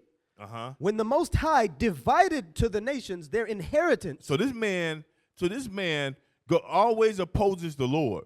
The Lord divided the nations, their inheritance, the land that they should live in. Read on. When he separated the sons of Adam. So everybody out of Adam, those different nations that came out of Adam, was supposed to be separated, meaning living in their own lands. Read on. He set the bounds of the people according to the number of the children of Israel. So he set the bounds, meaning he gave them the best part, and then after that, the other people got their portion of lands where they would inhabit. Okay, let's go back. Thick clay. Yes, sir. So the Lord says, no, I'm going to separate the sons of Adam. This man said, no, I'm going to do what I want to do. I want to heap all nations to myself. Read on. Habakkuk chapter 2, verse 6. Shall not all these take up a parable against him and a taunting proverb against him? Because they're the ones that are heaping all nations to themselves. So, but the Lord's going to let that thing backfire on them. The Lord say, all them going to come against him. Read on. And say, woe to him that increaseth that which is not his. Uh-huh. How long? And to him that ladeth himself with thick clay. Okay, let's go to 1 Maccabees 1. 1 Maccabees 1 and 1. The book of 1 Maccabees, chapter 1, verse 1. Mm-hmm. And it happened, after that Alexander, son of Philip, the Macedonian, who came out of the land of Chittim, had smitten Darius, king of the Persians and Medes, that he reigned in his stead, the first over Greece. The first over Greece. So this is going into the so-called white man coming into power. Read on. And made many wars, and won many strongholds, and slew the kings of the earth. Those people of color that had lands that the Lord had given them, like we just read in Deuteronomy 32 and 8. They had their own land and inheritances. So this man came against all of them and started taking their lands, making many wars, took many strongholds. Read on. And went through to the ends of the earth, and took spoils of many nations. Robbed them of all their resources and all their gold and diamonds and things that they had. Read on. Insomuch that the earth was quiet before him. Because why? The Lord gave them the spirit of war and weaponry. Read on. Whereupon he was exalted, and his heart was lifted up. And his heart, he became prideful because he knew that the Lord gave him that gift of war and creating weapons. Go ahead. And he gathered a mighty strong host and ruled over countries and nations and kings, who became tributaries unto him. So they had to pay taxes to him. Read on. And after these things he fell sick, and perceived that he should die. Mm-hmm.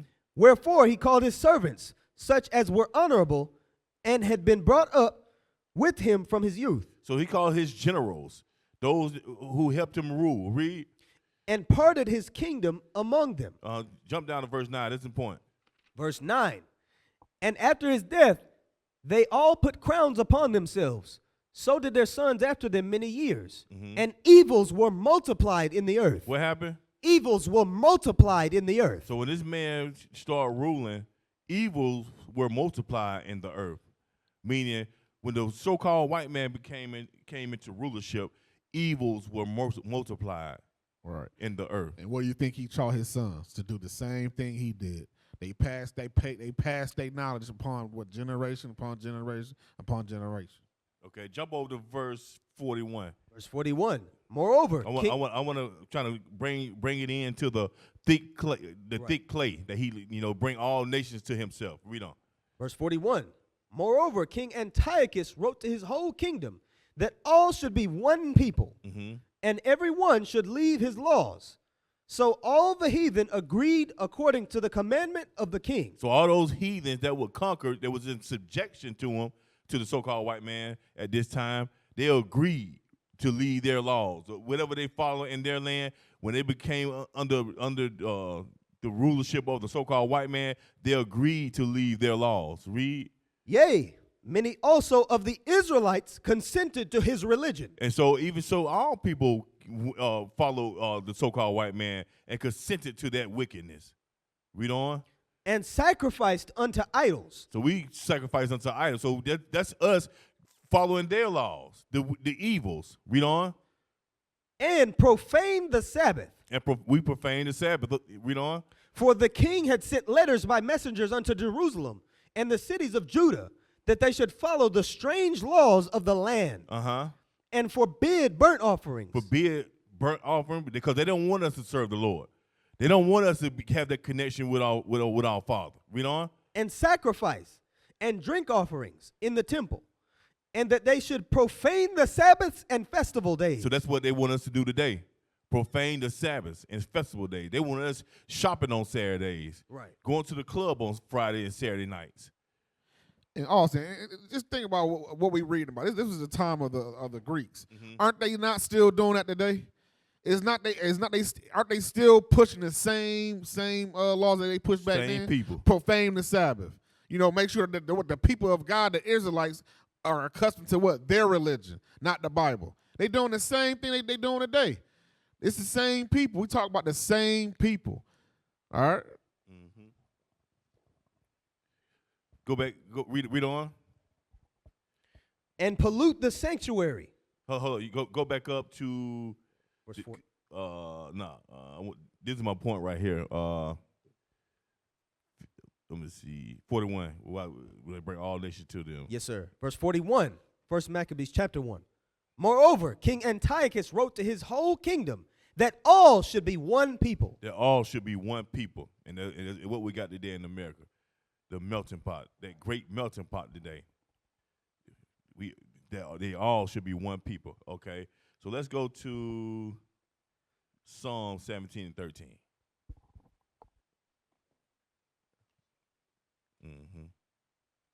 Psalm 17 and 13. Psalms chapter 13. 13. Psalms chapter 17, verse 13. So this is going to show you what the place that this so-called white man have in the Lord's world, how the Lord is using them. Read that. Arise, O Lord, disappoint him, cast him down, deliver my soul from the wicked, which is thy sword. Deliver my soul from the wicked, which is what? Thy sword. Which is the Lord's sword, the Lord's weapon. Let's find out who the wicked is, Malachi 1:1. And then we need to go ahead and get those. And just going back to your title, officer, it says should have destroyed them. Destroy them that destroy the world, right? What is the Bible just called them thy sword. A sword can only do one thing: cut, destroy, right? It's not meant to use it as a utensil or a spoon or a fork. It's using what to kill things, and that's what God is letting you know. He's letting you know that these people are only on this earth to be God's sword. That's it. Malachi chapter 1, verse 4. Whereas Edom saith, we are impoverished, but we will return and build the desolate places. Who said this? Who are we speaking about? Whereas Edom saith, Edom or Esau. Verse 3. And I hated. No, I want all that. Yes. 1 and 1. Yes, sir. I want all that. Verse 1. Malachi chapter 1. The burden of the word of the Lord to Israel by Malachi. I have loved you, saith the Lord. Yet ye say, wherein hast thou loved us? So read it from the top again. The burden of the word of the Lord to Israel by Malachi. So this is the Lord dealing with Malachi to give the word to Israel. Read. I have loved you, saith the Lord. Yet ye say, wherein hast thou loved us? The Lord say, I have loved you, Israel, but you say, how have you loved us? Because we going through all the afflictions because of our disobedience. Read on. Wherein hast thou loved us? Was not Esau Jacob's brother? So the Lord is giving the understanding from the beginning how he chose Jacob and hated Esau. Read on. Saith the Lord, yet I loved Jacob, and I hated Esau, and laid his mountains and his heritage waste for the dragons of the wilderness. Read on. Whereas Edom saith, we are impoverished, but we will return and build the desolate places. Thus saith the Lord of hosts, they shall build, but I will throw down. The Lord said they're going to build, but he's going to destroy them. Okay, in these last days, the Lord's going to destroy this man. Read. And they shall call them the border of wickedness. The border of wickedness, beginning and the ending of wickedness, the Lord's calling them. Read. And the people. And the who? The people. And the what? And the people. So this ain't just talking about one man. This ain't just talking about Esau. It's talking about his descendants. Because out of Esau, you have a people, a nation of people that came out of Esau. And what did it say? The people against whom the Lord hath indignation forever. Forever, meaning the Lord will always have indignation with this man because the Lord know why he created this man. We have to understand that the Lord know what he created. He would never be able to coexist on earth without the he just not going to be able to inhabit this earth without bringing all this destruction that he's always brought. Let's get that video right here. We're gonna get into that. Hey, before we get around script, Mm-hmm. just I don't think we wouldn't be just we wouldn't go to Esau's book. We dealing with Esau. Yeah, we wouldn't be just we wouldn't go to the book of Esau. You know what that is? Obadiah. Let's get it. Let's get Esau's book. Let's get his book. Yeah, let's get his book. This your book, Esau. All right. Verse 1. Obadiah, chapter 1, verse 1. The vision of Obadiah. Thus saith the Lord God concerning Edom. Concerning who? Edom. This is your book, Edom. All right, jump to verse 8. Verse 8. Shall I not in that day, saith the Lord, even destroy the wise men out of Edom? There's coming a day, the Lord said he's going to destroy the nation of Edom. Just so you understand that. Your time is coming. Even though that the Lord was given into your hands, you done all kinds of crimes and have not paid for none of them. There is a day that you will pay for your transgressions, for the atrocities you've done to the children of Israel. That day is coming. Read it again. Shall I not in that day, saith the Lord, even destroy the wise men out of Edom, and understanding out of the mount of Esau? Read. And thy mighty men, O Timon, shall be dismayed, to the end that every one of the mount of Esau may be cut off by slaughter. Now that's Bible. But we ain't saying that. The Bible said the nation of Edom will be cut off. The slaughter that you've done to not just Israel but all nations, the slaughter that you have done to this world, the destruction that you have done to this world, you will be cut off. Thus saith the Lord. Oh yeah. Go ahead. Let's go into that video real quick. We knew the world would not be the same. Few people laughed. Few people cried. Bring some out. A lot of them want to make a point. Okay. It said in Obadiah verse 9, after it's talking about the Edomites and the mighty men, the wise men of Edom, it says, and thy mighty men, O Timon, shall be dismayed. It mentions, the wisdom of Timon being thrown down in the day that the Lord delivers their judgment. The Timon, that's these German scientists that you would in particular make note of, the Einstein. These people, when you think of Germany as a kingdom of Esau, a lot of their people are very known for their engineering skill, even going so far as to make the new weapons of warfare, the new smiths that have constructed a lot of these. We're gonna bring that out too. Yes, sir. Yeah, finish up. Make your point. Yeah, that was all I was gonna say on Yeah. that. But And this particular man here is one of those wise men of Timon. Right. Hey, see if y'all can pull that up real quick. Timon. Timon was the name of an Edomite clan and of its epitome according to the Bible. Mm-hmm. And the most ancient biblical town of Arabia, Petrea. Mm-hmm. Petra. So it's going to Edom. We didn't prove who that too many times who Edom is. So the Lord is speaking to this man. All right. Go ahead. Video. Okay. The term is also traditionally used in biblical Hebrew as the synonym of the direction of south, and was applied to being used as the Hebrew name of Yemen, whose Arabic name is Yaman, due to its location in the southern end of Arabian Peninsula, making Yemenite Jews being called Timonim in Hebrew. Okay.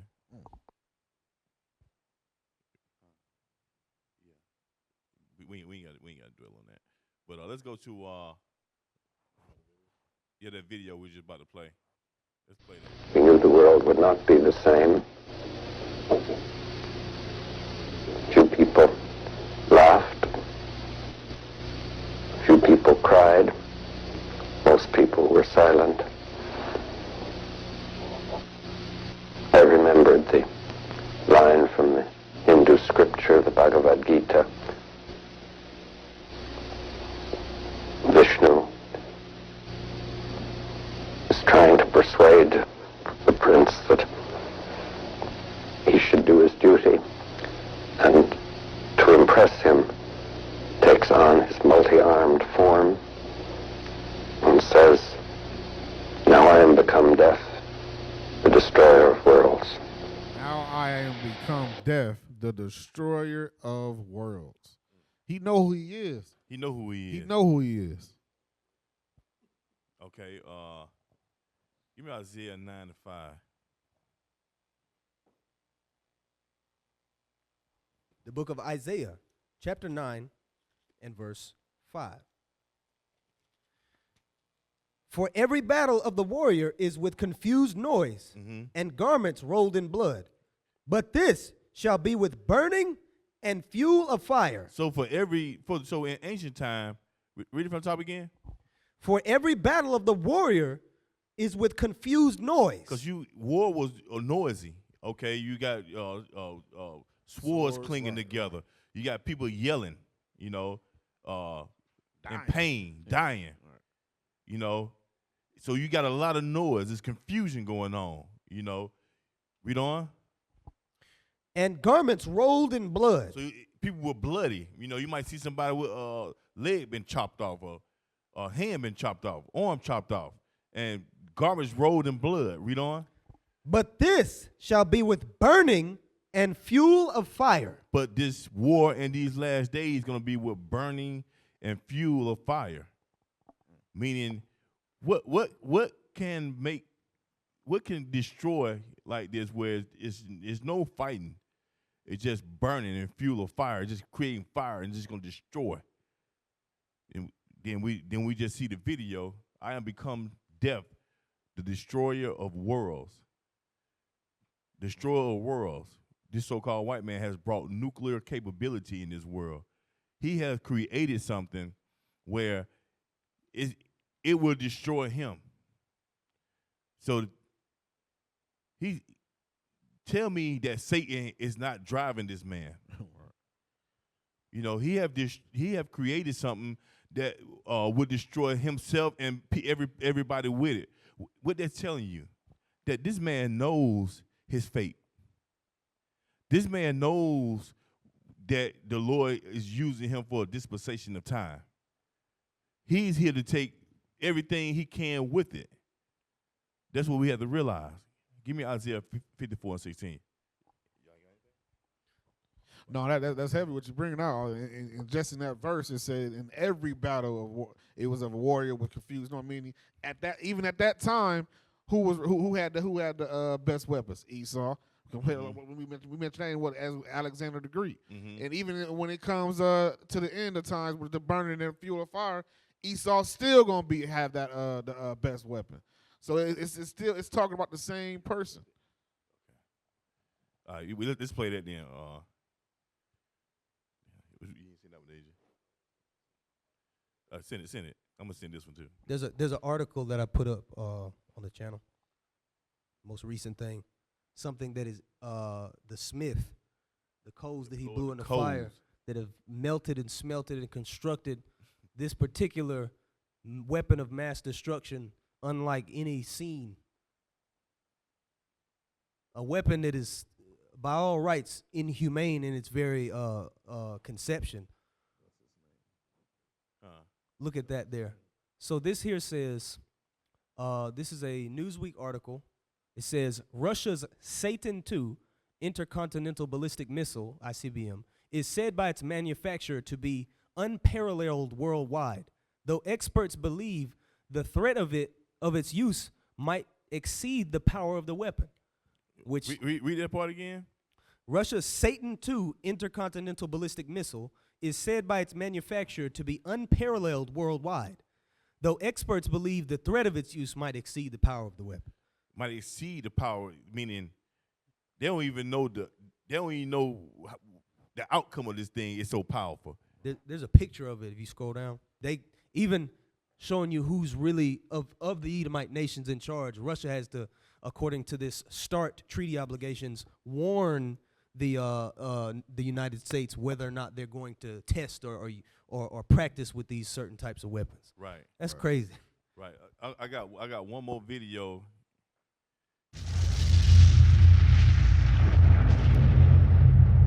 When the flash hit you, you could see the x-rays of your hands through your closed eyes. To say it was frightening is an understatement. We were basically used guinea pigs. There's no other word for it.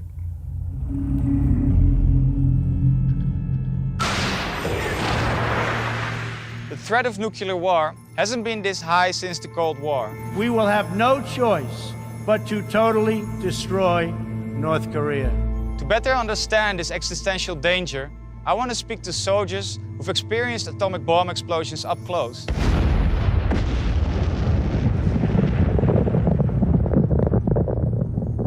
Well, everyone knows about Hiroshima and Nagasaki. So that's. I'm gonna make a point. So this is what he created, knowing what it will do. The waster.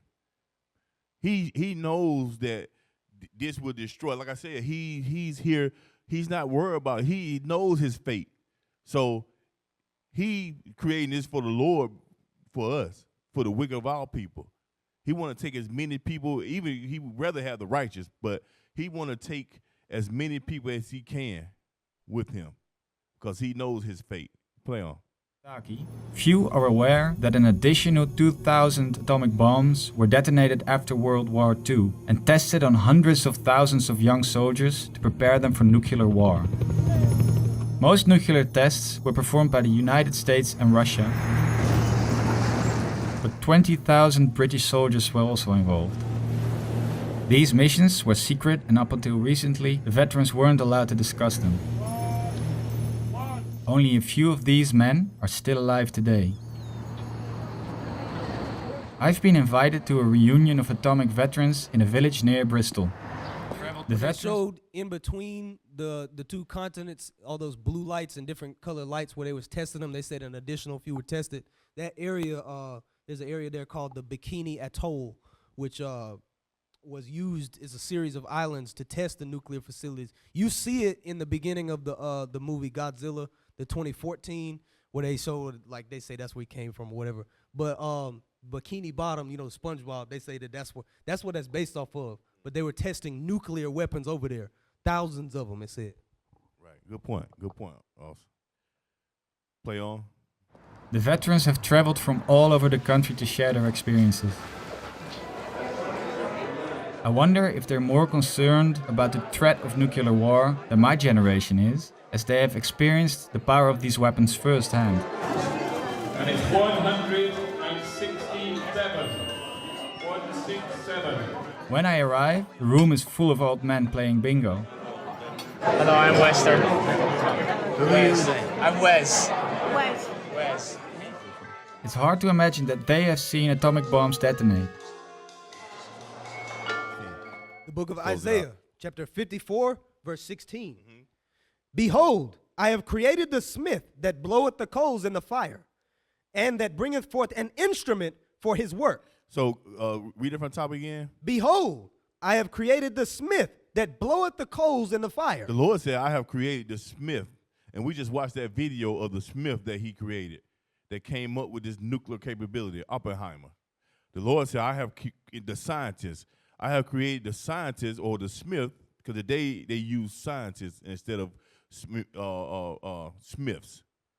They don't use blacksmiths now. They use scientists create this weaponry. It said, I have created the smith, read on. And that bringeth forth an instrument for his work. So he done brought forth, he done made the patent. He done patent that thing. So now they just improving on it as we go into today. They improving on it. I have created a smith. And now they're improving, they're making it even more deadly and more lethal. Read. And I have created the waster to destroy. And through the Lord, he used this so-called white man, through Satan, he used this white man to create the waster, to create that lake of fire. Like he said, he's the destroyer of worlds. Okay? So go to Revelation 11 and 18 again. Revelation chapter 11, verse 18. Uh-huh. And the nations were angry, and thy wrath is come, and the time of the dead, that they should be judged, and that thou shouldest give reward unto thy servants the prophets. What? Go over, jump over real quick. Let's tie this into today. Like the awakening of Israel. Go to 11 and start with 8. And we're going to read, and then we're going to jump back over there. Read 11 and 8. Revelation chapter 11, verse 8. Mm-hmm. And their dead bodies shall lie in the street of the great city. And it's going to Israel, all being spiritually dead, and the great city being Babylon the Great, America. Read on. And their dead bodies shall lie in the street of the great city, which spiritually is called Sodom and Egypt. Uh-huh. Why it's called Sodom? Because what are they doing over here? Passing. Matter of fact, let me play this video real quick. Zambia is a religious conservative country, and it has some of the toughest anti-homosexual laws in Africa. Many in this congregation are avid supporters of their president's stand against gay rights and appalled at the American diplomatic intervention. And the Zambian leader was unequivocal about his stand on the issue when he spoke to us. We are saying no to homosexuality. Why should you say we're going to be civilized if we only allow it? Are you saying we are very primitive now because we are frowning upon homosexuality? Even animals don't do it. Why should we be forced to do it? Because we want to be seen to be smart, to be seen to be civilized and advanced and so on. He said even animals know. Even animals know. Even animals don't get involved in homosexuality. Even animals. But look at this man pushing this thing. Why he pushing it on the African countries? Pushing his homosexual agenda on the African countries because they got a stance against it because they have morals. But this man is a beast. Let's go back. Drop that. Let's finish up Revelation 11 and 8. Revelation chapter 11, verse 8. And their dead bodies shall lie in the street of the great city, which spiritually is called Sodom. Sodom, because they spread their agenda throughout the four corners of the earth. Read. And Egypt. Because they had us in captivity in this land. Read. Where also our Lord was crucified. And they crucified the image of Christ, saying that he's the so-called white man. Read on. And they of the people and kindreds and tongues and nations shall see their dead bodies 3 days and a half. 350 years. And shall not suffer their dead bodies to be put in graves. Because they not spiritually dead. Read. And they that dwell upon because they're spiritually dead, not physically dead. Read on. And they that dwell upon the earth shall rejoice over them and make merry, and shall send gifts one to another. Because we were slaves at one time, so they sent gifts one to another. Read on. Because these two prophets tormented them that dwell on the earth. So the two prophets, meaning northern and southern kingdom, we tormented them. Read on. And after 3 days and a half, And after that 350 years, the spirit of life from God entered into them, and they stood upon their feet, and great fear fell upon them which saw them. and jump over to 18. So after all this is done, read on. Verse 18. And we're in the midst of that now. So jump over to 18. Verse 18. And the nations were angry, and thy wrath is come. So after all this, after we rose up, and the nations are being angry, okay? And they're angry at who? Esau. Esau's angry at the Israelites for coming back to the Lord.